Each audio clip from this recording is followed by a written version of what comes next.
Jim Schwartz has reportedly been requested to interview for the Baltimore head coaching job. Well, now, Adam Schefter just tweeting this out. It involves the Browns. While the Falcons announced an official interview with former Ravens head coach John Harbaugh, he had already has been conducting preliminary and extensive phone calls with the Giants, Titans, Browns, Raiders, and Cardinals, per sources. He's trying to determine who to meet with later this week and into next week before making a decision. He fully expects to be a head coach in 2026. So we got a preliminary call, baby. And extensive phone calls. Okay, so preliminary and extensive. What does extensive phone call mean to you? Well, I thought preliminary could have been covered with an extensive, and vice versa, by the way. Extensive could have been covered in preliminary. Oh, it's interesting. I think preliminary is like a good 10 minutes. All right, give me your elevator pitch. Extensive and preliminary do not match up to me. Oh, I don't put a cap on preliminary, but maybe I should. But extensive phone calls can only mean one thing. All right, how long is an extensive phone call? Well, because doesn't that by person? Like for me, 20 minutes is an extensive phone call. 5 minutes is an extensive phone call for me. But that's also what I would think would be a preliminary phone call. Yes, okay. Bang biscuit. We're in a complete agreement. For me, 5 minutes, that's preliminary and extensive. I mean, the preliminary side of things should be like, hey, so all right, you got this sorted out with your person. Here's where you're going to stay. Here's where we're going to eat. Hey, we're really excited to have you come in. But they don't actually talk turkey. Extensive, we're talking a little turkey. Yeah, I don't know. Here's what I want out of this. Can you deliver that before I even get on the plane? Like not everything. You see, you get to keep some things. Well, you not gotta everything. keep some things behind the kimono for the big. You get to for the big night. reveal. That's right. They always got to keep them guessing. Yeah. There are some things you get to withhold, but just like in those type of scenarios, you want some assurances somewhere. So, what do you draw the line at extensive phone call versus the first interview if you're the Browns? I hope it was extensive. Is the first now again? Who does he talk with? Does he talk with Jimmy or does he talk to Andrew? It's a good question. Because if he's going with Jimmy, the first question is, I got to keep this Andrew this guy, makes right? it sound like it's a team thing, and so it makes it sound like it's all the parties that be. It would be Haslam involved. It would be Andrew Berry involved. Ken Kovash. No, at this point, it's just a two-man booth. Okay. Yeah. We're rocking What two about people. Glenn Cook, Kat Hickman? They don't deserve they're not on this call? That's a lot of people for a call of a preliminary now mindset. You see how it gets extensive. Yeah, well, Glenn Cook just hogs the time the entire time. It's just classic Glenn Cook. Let that man cook. He's constantly just like small chatter. Loves the small talk. If I was Glenn Cook, I'd just be like, "Hey, let Glenn cook." That's it. I'd go third person and the cook euphemism. His Christmas presents would just be shirts that say "Let Glenn cook" and it'd have a fire emoji or something. Very easy to take care of in the holidays. With a picture of Guy Fieri on there for reasons nobody really knows. No, it doesn't matter. Glenn Cook likes. Do you want Glenn to cook or do you want Guy to cook? I don't really know. Actually, part of the extensive process was Glenn Cook hogging the time and then Harbaugh having to insert his own, let that man cook, as someone tried to interrupt it. That was part of what made it extensive. Are we more encouraged by this or are we less encouraged? He's trying to determine who to meet with later this week and into next week before making a decision. So I think the other side of this is this is him getting the feel of whether or not it's worth his time to get on the plane, come to Berea, come to some of these other spots, or if this is just going to be unnecessary for him. And so there's clearly a list of check marks that you have to be able to have the green check mark for Harbaugh in order to come on the plane and be able to go through with at least preparing and then getting ready for the interview. It's Harbaugh interviewing you're not interviewing Harbaugh. I just feel what's weird about that is, and by the way, this is a great power move for John Harbaugh. For sure. He knows who holds the cards in this. Think about this. If you guys are having internal conversations, you're like, what are we really willing to give Harbaugh? And you're in the middle of a conversation, then John Harbaugh calls you. That's a leader of men right there. That's just as a casual reminder here, Cleveland Browns, Tennessee Titans, Las Vegas Raiders, Arizona Cardinals, New York Giants, then another team I've already forgotten here, Atlanta Falcons, Miami Dolphins. You don't have the power. John has the power. That's what this is. Yeah. This is some big coach energy if you're asking me. Here's what I want to know. He gave you the preliminary and the extensive to begin with. If we don't end up getting an actual official interview in a day or two, how badly did they bungle this? Oh, I don't think it's how badly they bungled it. What could they not check off that John needed checked off is the better way to put that. I mean, I think people are going to put it on the Andrew Berry thing. I know Harbaugh can get whoever he wants installed in most of these jobs. I don't think that's going to be the thing. I think it's going to come down to how quickly does Harbaugh think he can win. And listen, I think the Browns' job fares better than most people realize because the offensive line and the number one wide receiver is a lot easier to find every offseason. The question is, does he think he can win with any of your quarterbacks? I know, but there's clearly a question that he has that he's making everyone go through this like pre-interview process. But I don't think it's the same thing for each team, right? Maybe, I don't know. Like half these teams, are you really going to pay me $20+ million a year? Because they got cheap-ass owners. I think it might be with Jimmy just, are you going to stay out of my way? Are you going to stay out of Andrew's way? That might be more. Jimmy, you got to lie, buddy. you got to learn to lie. Candidly, I've learned my lesson. Candidly. And, I only did that to those other coaches. It's like guys when they're honest with a woman that they've cheated on previous girls, but it was like, yeah, that was because of them. I would never cheat on you. And it's like, yeah, you sure about that? Because I think maybe you would. Sorry if any guys are listening with their wives right now and you're known cheaters. That's on me, dog. Just lucky I didn't say what I was thinking about. Once a cheater, always a cheater. Like if you're sitting next to your guy and you cheated on in previous relationships, just wait. We just broke up like 3 marriages. It's going to happen. That's how that works. Sorry, people listening. The light bulb just went off over. There's somebody, unfortunately. It could have been over his head. We could be setting free a couple guys right now. There we go. Yeah. Well, that's the you leave him how you found him mentality, right? Like if all of a sudden, a different thing. Well, no. Like if you have an assistant and you know what? Never mind. Let's not go down this road. No, I'd like to know now. I think everybody's kind of peaked here. And how this ties back to Jimmy Haslam. Well, all right. So if you're married and then you cheat on your wife with the assistant, then the assistant can't all of a sudden think, oh, we're going to have a great marriage. This is going to be awesome. They all think that's the plan, the end game. Like, oh no, but clearly his wife was the problem. He really loves me. No. He cheated on his wife with you, the assistant. The next assistant he get is the same thing going to happen. You have to be prepared for that. That's how life works. That's why you got to get a fat guy as his assistant next, because he's not going to bone that. That's how that works. Yeah. Like you just have to be prepared. Well, you can't be shocked if you're the assistant in that scenario that then when 15 years later he cheats on you with his new assistant, you can't be surprised. It's hitting home for a lot of people. They leave him how you found him. A lot of people. That's the life lesson for people out there. Boy. 216-474-0092. The Browns, amongst several teams to have preliminary, extensive phone calls. We had the Adam Schefter report, which is the Browns are one of the teams that have had a preliminary, extensive phone calls with John Harbaugh as he tries to decide which teams he's actually going to interview with. Ian O'Connor. And he was a guy that said this weekend that the Giants were preparing to close on John Harbaugh. Now, I think he's walked that back a little bit. I don't think he intended... How do you walk it back? Well, how he walked it back was basically saying they intend to try and make a decision on him, but not necessarily that it's like fait accompli. Okay, so he spoke a little heavy-handed. Yes, maybe. Yeah. But still click on his article.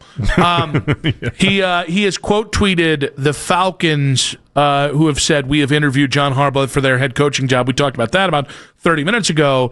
And he said, I've always viewed the Falcons as the biggest threat to the Giants. Matt Ryan was in charge, all-world player in Bijan Robinson, and the easiest road to a divisional title in the NFC South that was just won by an 8-9 team. I would not be surprised if after 18 years in the AFC North, John Harbaugh is like, I could go for an easier road. Yeah, life on easy street. But, the problem is you got to really believe in Michael Penix Jr. Because they are moving on from Kirk Cousins. They just did the contract redesign. That's, by the way, if Mike McDaniel gets a job here, I think Kirk Cousins could be the quarterback, which none of us want to hear. But that's a real possibility. Same thing if Matt LaFleur were to shake loose at any point, him or Malik Willis.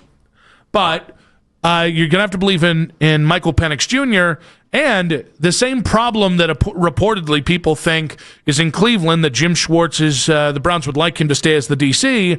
The Falcons have already decided that Jeff Albright is going to stay as the defensive coordinator in Atlanta. They said today that it was going to be a strong recommendation. So I do feel like there's some flexibility attached to that. I feel like, if anything, it was almost... So anybody but Harbaugh has to take him? Kind of what I read with it. The same thing with the Browns, and now we think about that. Well, not even with the Browns, because with the Browns, I guess it's more open than not that Jim Schwartz isn't with the guy. Because I was trying to think about this earlier, right as the Falcons report actually popped up on my phone. Like, how many of these teams are trying to force the defensive coordinator or the offensive coordinator on their potential new coaches? Mm-hmm. And it really hadn't been many. And then, like a gift from man, it just popped up right there that it was like, oh, yeah, Atlanta says with Jeff Albright, it's like, yeah, you can basically basically we request that you have him, but it's not a certainty. So I think I've stayed pretty consistent in that I need Jimmy to pursue John Harbaugh with a tenacity and with an intensity previously unknown to mankind. Sure. Like, I need him to bird dog him. Yeah. I also understand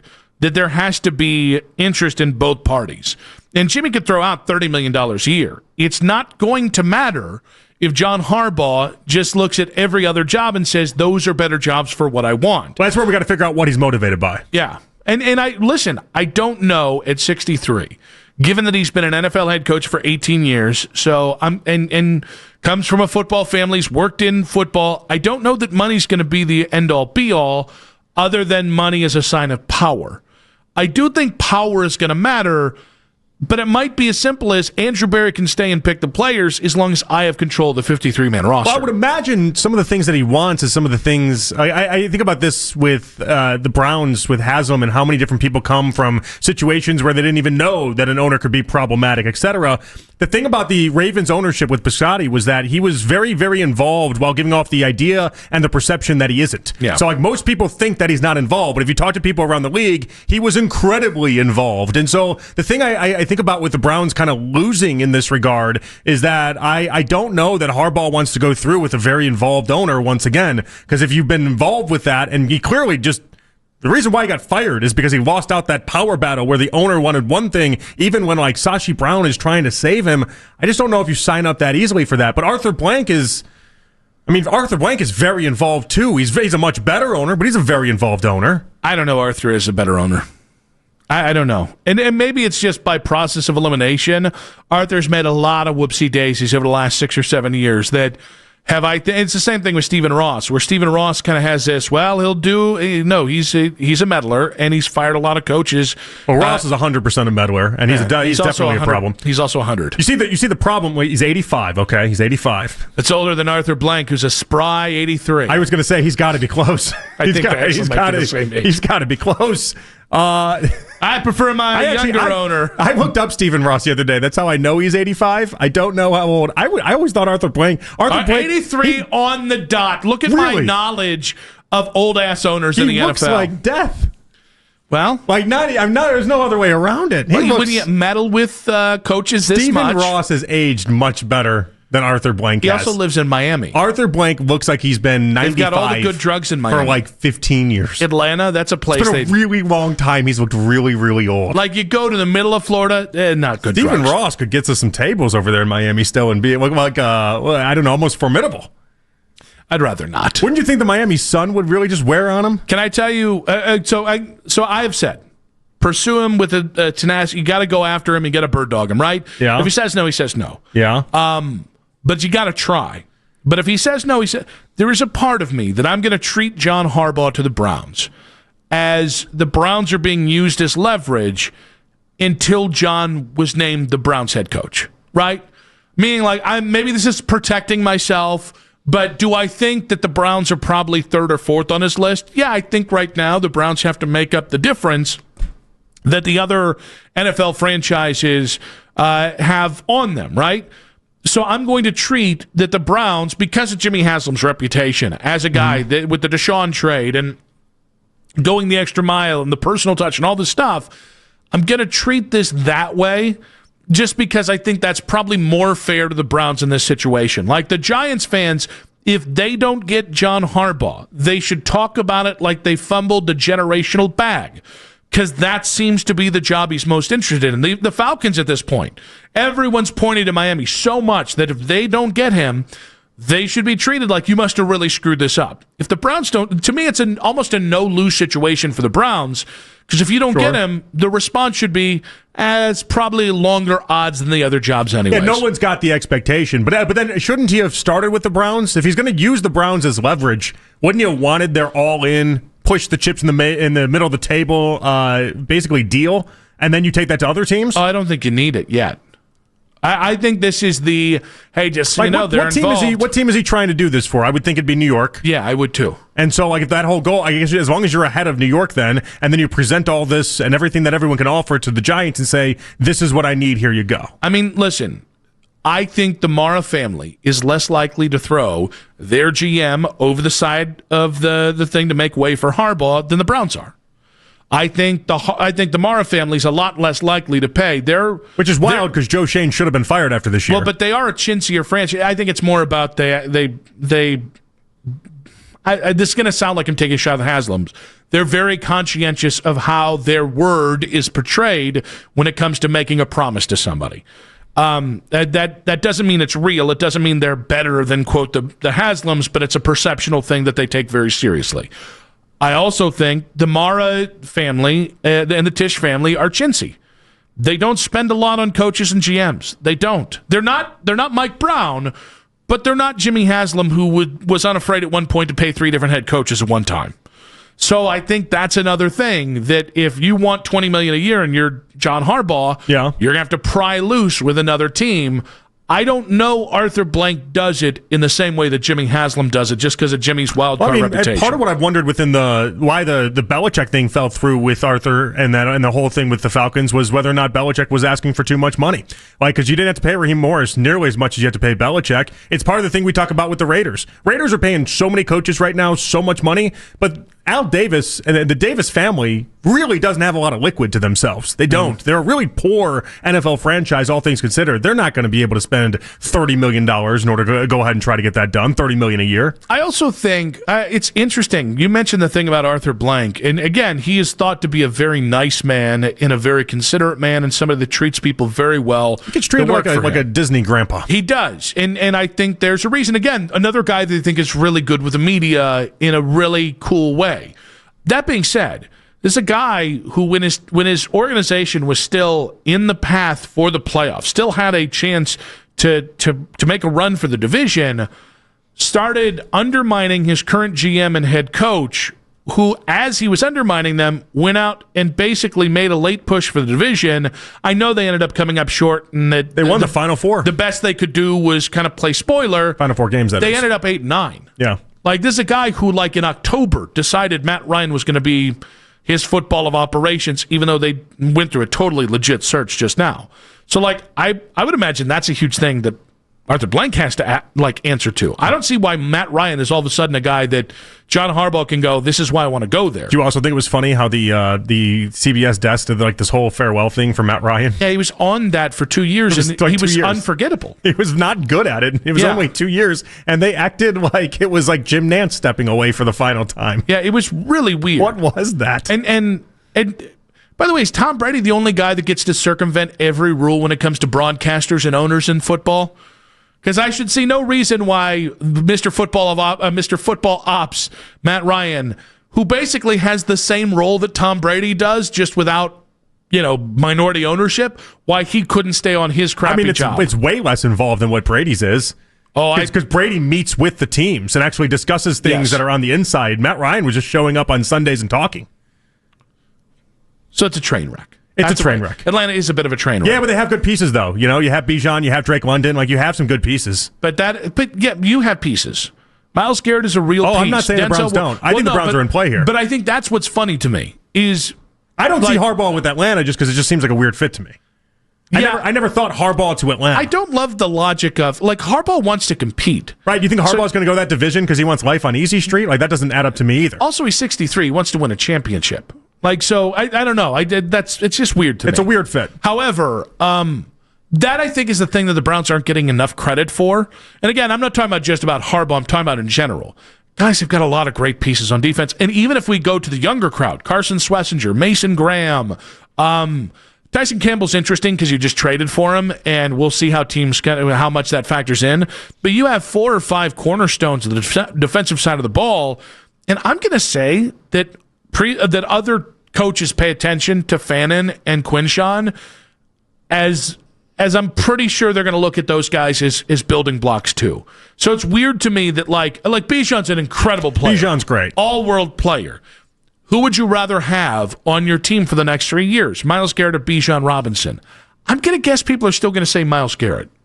Well, yeah, Myles is the best defensive player on planet Earth. Well, but I think for some reason, the Browns aren't getting credit for Myles Garrett in the way that... I think it's just because the offensive side of the ball looks like it's got a much cleaner chance of survival then and really this is an offensive league. That's really what that is. No, fair, but like guys, but you don't know what Penix is going to be, and that would scare me. If I'm picking a team based off their best player, or who I think could be their best player, well, I can coach Jackson Dart or I can coach Myles Garrett. Guy who might be the next Tua when it comes to concussions, or like maybe the greatest edge rusher of this generation. I really don't know. No one's very few teams involved in this. Best quarterback in the NFL. Very few teams involved in this are going to be able to stack up with if we're just doing your top players and that's it.